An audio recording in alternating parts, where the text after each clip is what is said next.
دوسرا مقام مراقبہ ہے، یعنی نگہبانی۔ جس طرح اپنا مال شریک کے حوالے کر کے شرط رکھی جاتی ہے اور پیمان لیا جاتا ہے، لیکن اس عہد و پیمان کے بعد بھی بے خبر ہو کر نہیں بیٹھ رہتے، اسی طرح ہر وقت نفس کی خبرگیری بھی ضروری ہے، کیونکہ تم اگر اس سے غافل ہو گئے تو وہ کاہلی یا خواہشات کو پورا کرنے کے سبب سے پھر سرکش ہو جائے گا۔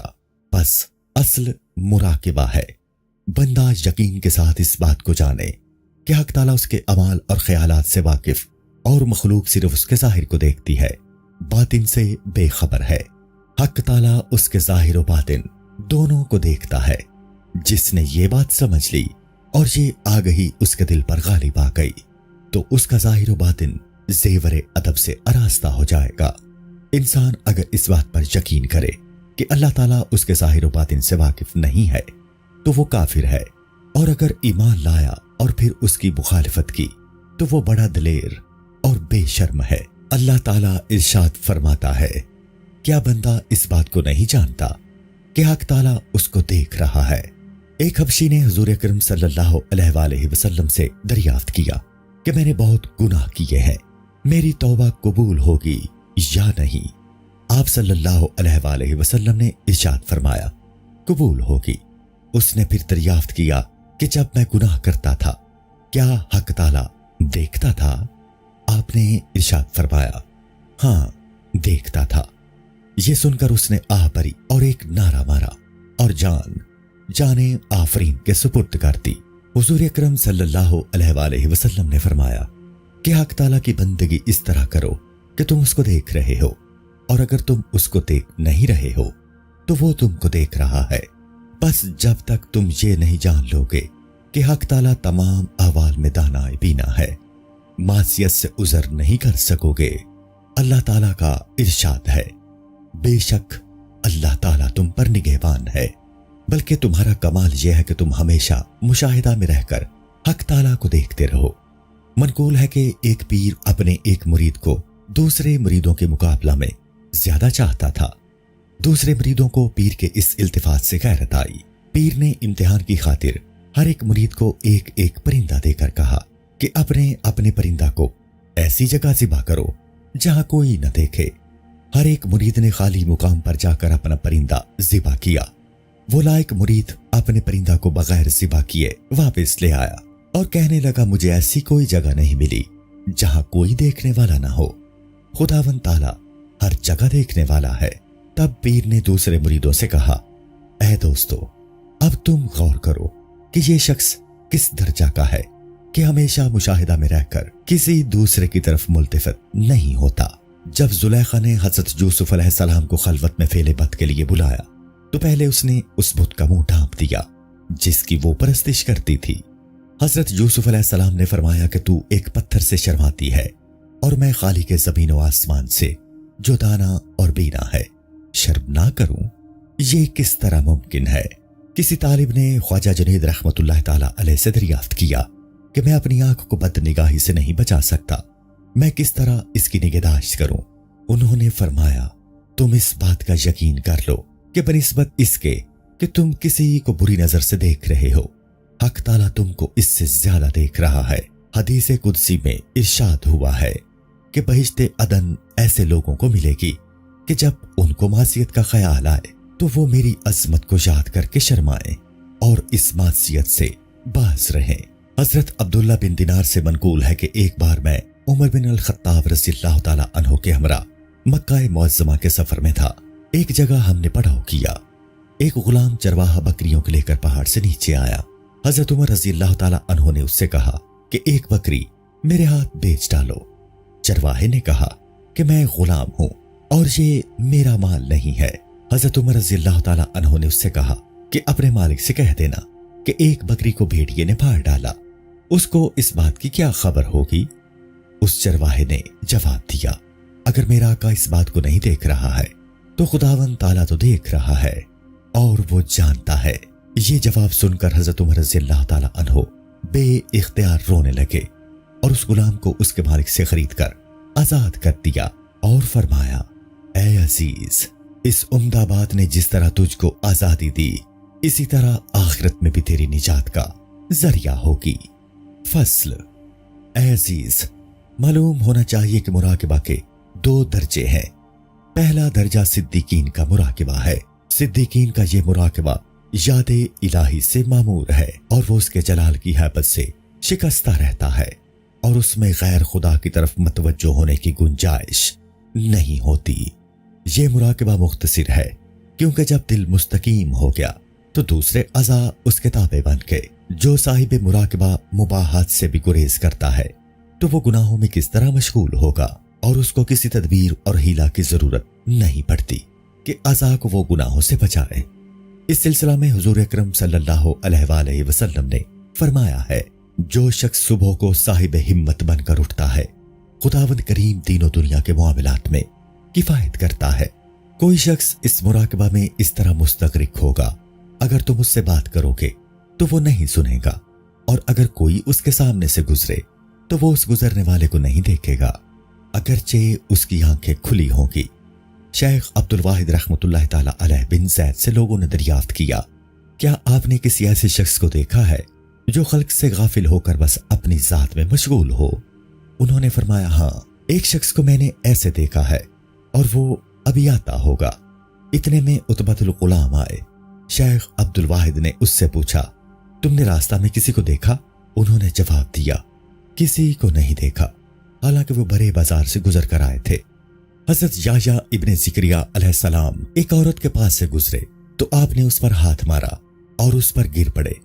لوگوں نے دریافت کیا، یہ آپ نے کیا کیا؟ آپ نے فرمایا، میں سمجھتا تھا کہ وہ ایک دیوار ہے۔ ایک اور بزرگ سے منقول ہے کہ میں نے کچھ لوگوں کو دیکھا کہ وہ تیر اندازی میں مشغول ہے، لیکن ایک شخص سب سے الگ تھلگ بیٹھا ہوا تھا۔ میں نے اس کے ساتھ گفتگو کرنی چاہی تو اس نے کہا، یاد الہی بات کرنے سے بہتر ہے۔ تب میں نے کہا، تم اکیلے بیٹھے ہو، اس لیے میں نے بات کرنی چاہی تھی۔ اس شخص نے جواب دیا کہ میں اکیلا تو نہیں ہوں، خداوند کریم اور 2 فرشتے کرامن کاتبین میرے ساتھ ہیں۔ میں نے دریافت کیا کہ ان لوگوں میں کون بلند مرتبہ ہے؟ اس نے کہا، خداوند تعالیٰ نے جس کی مغفرت فرما دی ہو۔ میں نے دریافت کیا کہ راہ کس طرف ہے؟ اس نے منہ آسمان کی طرف کر کے کہا اور وہاں سے اٹھ کھڑا ہوا اور یہ کہتا ہوا روانہ ہو گیا، الہی اکثر لوگ تجھ سے غافل ہیں۔ شیخ شبلی رحمۃ اللہ تعالی علیہ ایک بار شیخ نوری کے پاس گئے، دیکھا کہ وہ مراقبہ میں ہے اور وہ اس سکون کے ساتھ بیٹھے تھے کہ ان کے جسم کے بال کو بھی جنبش نہیں ہو رہی تھی۔ شبلی رحمۃ اللہ تعالی علیہ نے پوچھا کہ اے شیخ، یہ مراقبہ تم نے کس سے سیکھا ہے؟ شیخ نوری نے جواب دیا کہ بلی سے، کہ وہ چوہے کی بل پر اس کے انتظار میں اس سے زیادہ پرسکون ہوتی ہے۔ شیخ عبداللہ بن خفیف نے کہا کہ مجھے یہ خبر ملی کہ شہر سور میں ایک پیر مرد اور ایک نوجوان ہمیشہ مراقبہ میں رہتے ہیں۔ میں جب وہاں پہنچا تو میں نے 2 شخصوں کو قبلہ رو بیٹھے ہوئے پایا۔ میں نے ان کو 3 بار سلام کیا لیکن انہوں نے جواب نہیں دیا۔ تب میں نے کہا کہ میں تم کو قسم دیتا ہوں کہ تم میرے سلام کا جواب دو۔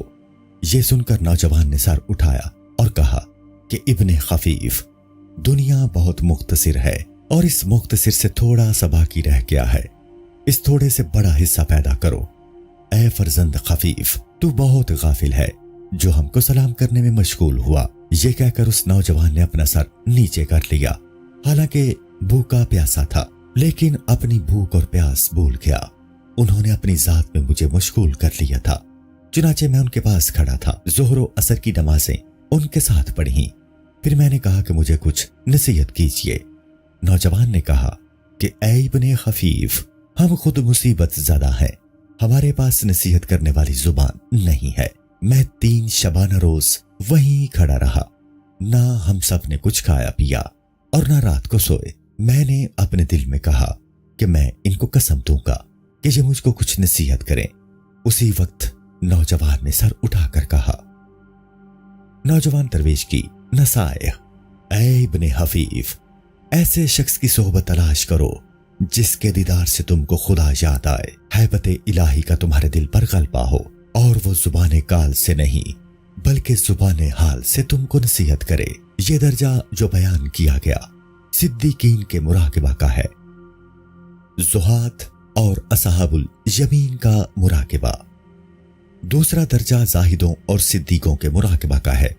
इन लोगों को यकीन है कि अल्लाह ताला उनके अहवाल से आगाह है और ये हजरात अल्लाह ताला से शर्म रखते हैं, मगर हक ताला की अजमत व जलाल मुस्तगरिक नहीं है, बल्कि उनको अपनी और मां सिवा अल्लाह की खबर है। इन लोगों की मिसाल ऐसी है कि कोई शख्स बरहना हालत में था, अचानक एक बच्चा वहां आ गया। उस बच्चे से शर्मा कर उसने अपना जिस्म कपड़े से ढांक लिया। और उन लोगों की मिसाल ऐसी है कि एक शख्स के सामने यकायक बादशाह वक्त आ गया और ये उसकी हैबत से मदहोश और बेखुद हो गया। बस जो कोई इस दर्जा और मंजिल पर हो उसके लिए लाजिम है कि अपने अहवाल, ख्यालात और अफाल का मुराकिबा करे और वो जो कुछ काम करना चाहता है उसमें दो चीजों का ख्याल रखे। पहली बात तो काम शुरू करने से पहले वाक़या होगी, बस काम से पहले जो खतरा उसके दिल में पैदा हो उसको देखे और दिल का मुराकिबा करे कि उसमें ख्याल पैदा होता है। अगर वो ख्याल खुदा के बारे में है तो उस काम का इत्तेमाम करे, अगर उसमें शायबाए नफ्स है तो उससे बाज रहे और हक ताला से शर्मा के खुद को मलामत करे कि ऐसा ख्याल दिल में क्यों आया जिसका अंजाम बुरा और रुसवाई है। लिहाजा इन सब खतरात की इब्तिदा में ऐसा मुराकबा फर्ज है कि हदीस शरीफ में आया है कि बंदा से हर उस हरकत व सुकून के बारे में जो वो अपने इख्तियार से करता है 3 सवालात किए जाएंगे। एक ये कि किस लिए ये काम किया, दूसरा ये कि किस तरह किया, तीसरे ये कि किसकी खातिर किया। मुराद ये है कि किससे था कि खुदा के वास्ते करे जो कुछ करे, ना कि नफ्स और शैतान की खुशी के लिए। बस अगर करने वाला इस मुआखजा से बच गया और काम उसने खुदा के लिए किया है तो फिर उससे पूछा जाएगा कि किस तरह किया, क्योंकि हर एक काम की शर्त और उसके करने के आइन और तौर होते हैं। और फिर वो जो कुछ किया, आया इल्म की शर्त के मुवाफिक मुताबिक किया या जहलो नदानी से उसको आसानी समझ लिया। अगर इस सवाल से भी आसानी के साथ तुम गुजर गए और तुमने वो काम उसकी शर्त और आइन के साथ किया था तो फिर पूछा जाएगा कि वो काम किसके वास्ते किया था। यानी लाजिम ये था कि वो अमल इखलास के साथ सिर्फ खुदा के वास्ते करते। अगर तुमने अमल खुदा ही के लिए किया है तो आज उसकी जज़ा मिलेगी, और अगर रिया के वास्ते किया है तो उसका सवाब मखलूक से मांगो, या दुनिया के लिए किया है तो तमाम सवाब गारित हुआ, और अगर किसी मखलूक के वास्ते किया है तो खालिक के गुस्सा और अजाब में गिरफ्तार हो गए। अल्लाह ताला ने फरमा दिया था और ये भी इरशाद किया था, वो लोग जो अल्लाह के सिवा दूसरों को पुकारते हैं तुम जैसे बंदे हैं। जो कोई इस बात को जान गया, अगर वो आकिल है तो दिल के मुराकबा से गाफिल नहीं रहेगा। हकीकत यह है कि आरिफ पहले खतरा पर नजर रखे, अगर उसको दफा नहीं करेगा तो उस काम की रग़बत पैदा होगी, फिर वो खतरा हिम्मत बन जाएगा, इसके बाद कसद बनकर अज़ा पर सादिर होगा। रसूल अकरम सल्लल्लाहु अलैहि वसल्लम ने इरशाद फरमाया है, यानी जब एक बड़े काम की हिम्मत यानी इरादा पैदा हो तो हक ताला से डर। मालूम होना चाहिए कि इस बात की शनाख्त कि कौन सा खतरा खुदा के वास्ते है और कौन सा हवाए नफ्स के लिए है बहुत दुश्वार और मुश्किल है। जो शख्स इसकी शनाख्त की कुदरत नहीं रखता उसको चाहिए कि हमेशा किसी आलिम या परहेजगार की सोबत इख्तियार करे ताकि उसकी सोबत का नूर तुम्हारे दिल में सरायत करे। हाँ, दुनियादार उलमा की सोबत से खुदा की पनाह मांगे, क्योंकि ये शैतान के नायब हैं। हक ताला ने हजरत दाऊद अलैहिस्सलाम पर वही नाजिल फरमाई कि ए दाऊद, ऐसे आलिम से जिसको दुनिया की मोहब्बत ने मस्त कर दिया हो सवाल न कर कि वो तुझे मेरी मोहब्बत से महरूम कर देगा, क्योंकि ऐसे लोग मेरे बंदों के हक में राहज़न हैं। हुजूर पुरनूर सल्लल्लाहु अलैहि वसल्लम ने इरशाद फरमाया है कि हक ताला ऐसे बंदे को प्यार करता है जो शुबा की चीज में खूब गौर करे और शहवत के गलबा के वक्त उसकी अकल कामिल रहे, कि इन दोनों बातों में इंसान का कमाल है कि वो हकीकत हाल को निगाहे बसीरत से पहचान कर अक्ले कामिल के वसीला से शहवत को रफा करे। ये दोनों बातें लाजिम व मलज़ूम हैं। जिसको दाफ़े शहवत अकल नहीं तो शहवत में काम आने वाली नजरे बसीरत भी उसमें मौजूद न होगी। हुजूर अकरम सल्लल्लाहु अलैहि वसल्लम ने इरशाद फरमाया है, जब कोई शख्स मासियत का इर्तिकाब करता है तो अक्ल उससे जुदा हो जाती है, फिर उसके पास नहीं आती। हजरत ईसा अलैहिस्सलाम ने फरमाया है कि तमाम काम 3 किस्म के हैं, एक वो जो वाजिबी और जाहिर हो उसको बजा लाओ, दूसरा वो जो साफ बातिल हो, उसको तर्क कर दो। तीसरा वो जो शुबह वाला हो, उसको किसी आलिम से पूछो। दूसरी नजर वो मुराकिबा है जो अमल के वक्त दरकार होता है। ये 3 हाल से खाली नहीं होगा, तात या मासियत या मुबाह। तात के बारे में मुराकबा इस तरह है कि इखलास और हुजूर कल्ब से उसको बजा लाए और तमाम आदात मनहूस रखे और ऐसी सूरत को जिसमें ज्यादा फसीलत हो तर्क ना करे। मासियत के सिलसिला में मुराकबा ये है कि खुदावंद करीम से शर्म करे, तौबा करे और उसका कफ्फारा दे। फेले मुबाह का मुराकबा ये है कि बाअदब रहे और नेमतों में मुनाम हकीकी का ख्याल रखे और यकीन रखे कि हर वक्त वो खुदावंद ताला के हुजूर में मौजूद है। मसलन अगर बैठा है तो अदब से बैठे और अगर सोता है तो पहलुए रास्त पर सोए और अपना मुंह किबला की तरफ रखे। या मसलन खाना खा रहा है तो दिल को फिक्र से खाली न रखे कि फिक्र तमाम अमाल से अफसल है। गौर करे कि हर गल्ला की सूरत, रंग, बू और उसके मजे और शक्ल में कितने अजायब सिफ्ते इलाही के मौजूद हैं। खाना खाने के लिए जो अज़ा काम करते हैं उसमें भी अजायब मौजूद हैं, जैसे उंगली, मुंह, दांत, हल्क, मैदा, जिगर और मसाना है कि ग़िज़ा को कबूल करते हैं या उसके हजम होने तक उसकी निगहदाश्त करते हैं।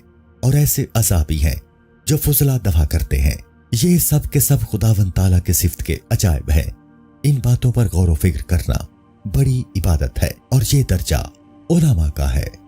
अक्सर आरिफान इलाही जब इन अजायब को देखते हैं तो सानाई हकीकी की अज़मत का ख्याल करके उसके जलाल व जमाल और कमाल में मुस्तगरिक हो जाते हैं। यह दर्जा मोहिदीन और सिद्दीकीन का है। बास हजरात ख्वाहिश के खिलाफ खाने को पसंदीदगी की नजर से नहीं देखते, बल्कि बकदरे जरूरत और सदर अमक उसमें से इख्तियार कर लेते हैं और कहते हैं कि काश हमको इसकी भी हाजत न होती। वो अपने इस जरूरी और सदर अमक खाने में भी फिक्र से काम लेंगे। ये दर्जा जाहिदों का है। बाज शिकमप्रस्त खाने को नजर शौक से देखते हैं और वो हमेशा इस फिक्र में रहते हैं कि उनको लजीज तर बनाने के लिए किस तरह पकाया जाए ताकि खूब खाया जाए। इस सूरत में अक्सर वो पके हुए खानों और मेवों पर भी नुक्ता चीनी करते हैं। ये नादान इतना नहीं जानते कि ये तमाम चीजें खुदावंद ताला की सिफ्त से हैं। इस तरह वो सिफ्त पर ऐब रखकर साने की ऐबगिरी करते हैं। यह दर्जा गफलत वालों का है। तमाम मुबाहात इसी दर्जा में है। तीसरा मुकाम, मुहासिबा का तीसरा मुकाम वो है जो अमल के बाद किया जाता है। बंदा को चाहिए कि रात को सोने के वक्त अपने नफ्स के साथ तमाम दिन का हिसाब करे ताकि वो मालूम कर सके कि सरमाया पर कितना नफा और किस कदर नुकसान हुआ। और सरमाया जानते हो क्या है?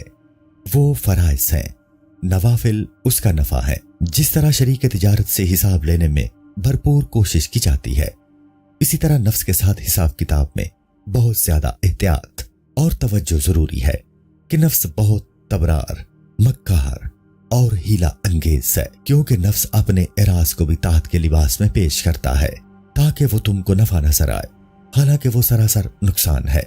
सिर्फ यही नहीं बल्कि तमाम मुबाहात में नफ्स से हिसाब तलब करो। अगर उसमें तुमको नफ्स का कसूर नजर आए तो उस अमल को अपने नफ्स के जिम्मा बाकी समझो और उससे तावान तलब करो। हिसाबे नफ्स का वाकया। इब्नुल सम्मा एक बुजुर्ग गुजरे हैं। उन्होंने अपने नफ्स का हिसाब किया तो 60 बरस हुए थे। उनकी उम्र 60 साल थी। दिनों का हिसाब किया तो 21,600 दिन हुए।